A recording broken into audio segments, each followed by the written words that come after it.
আমি আরজে দুর্জয়, আপনারা শুনছেন ভূত.com। আজকের ঘটনাটা আমাদের কাছে ইমেইলে পাঠিয়েছেন একজন শ্রোতা। তিনি শুধু লিখেছেন, ভাই আমার নাম বলবেন না, কারণ আজও গ্রামের মানুষ জানে না সেদিন রাতে আসলে কে আমার দরজায় কড়া নেড়েছিল। সে যেভাবে লিখেছে আমি ঠিক সেভাবেই পড়ে শোনাচ্ছি। আমি তখন বিশ্ববিদ্যালয়ে পড়ি। ঈদের ছুটিতে গ্রামের বাড়িতে গিয়েছিলাম। আমাদের গ্রামে একটা নিয়ম আছে, রাত 12টার পরে কেউ কারো দরজায় কড়া নাড়লে আগে নাম জিজ্ঞেস করতে হয়, দরজা খোলা যায় না। ছোটবেলা থেকে এই নিয়ম শুনে বড় হয়েছি, কিন্তু কখনো গুরুত্ব দিইনি।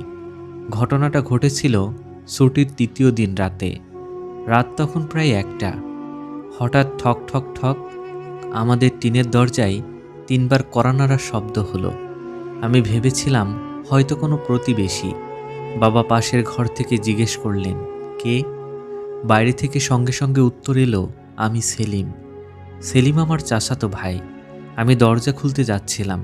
ঠিক তখনই আমার বাবা আমার হাত শক্ত করে ধরে বললেন, একটুও নড়বি না। আমি অবাক হয়ে বললাম, বাবা, সেলিম ভাই তো। বাবা কোনো উত্তর দিলেন না। তিনি আবার জিজ্ঞেস করলেন, তোর বাবার নাম কি? বাইরে কয়েক সেকেন্ড চুপচাপ। তারপর একই গলায় উত্তর এলো, দরজা খোলেন, খুব ঠান্ডা লাগছে। এবার বাবার মুখের রং বদলে গেল। তিনি খুব আস্তে করে কোরআন শরীফটা হাতে তুলে নিলেন আর বললেন, যদি সত্যিই সেলিম হোস তাহলে বল, তুই আজ সন্ধ্যায় কোথায় ছিলি? বাইরে আর কোনো উত্তর নেই। প্রায় 1 মিনিট নীরবতা। তারপর একই কণ্ঠস্বর, কিন্তু এবার অনেক রাগী, দরজা খুলবি নাকি আমি নিজেই ঢুকব? আমার বুক কাঁপতে শুরু করলো। ঠিক সেই মুহূর্তে বাবার ফোন বেজে উঠল। স্ক্রিনে লেখা ছিল, সেলিম কলিং।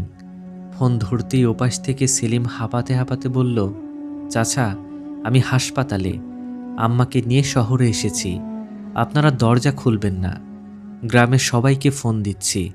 আজ রাতে নাকি অনেকের দরজায় আমার গলায় কেউ ডাকছে। সেই রাতের পর আজ পর্যন্ত আমাদের গ্রামের কেউ রাত 12টার পরে দরজায় কড়া নাড়ার শব্দ শুনলে আগে দরজা খোলে না, কারণ সব পরিচিত কণ্ঠস্বর পরিচিত মানুষের হয় না। আপনার কাছেও যদি এমন কোনো অদ্ভুত ব্যাখ্যাতীত বা ভয়ঙ্কর অভিজ্ঞতা থেকে থাকে তাহলে আমাদের ইমেইলে পাঠাতে পারেন।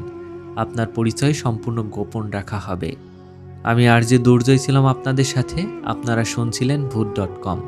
আবার দেখা হবে আরেকটি রহস্যময় ঘটনায়। আর ভুলেও মধ্যরাতে কেউ ডাকলে দরজা খুলবেন না।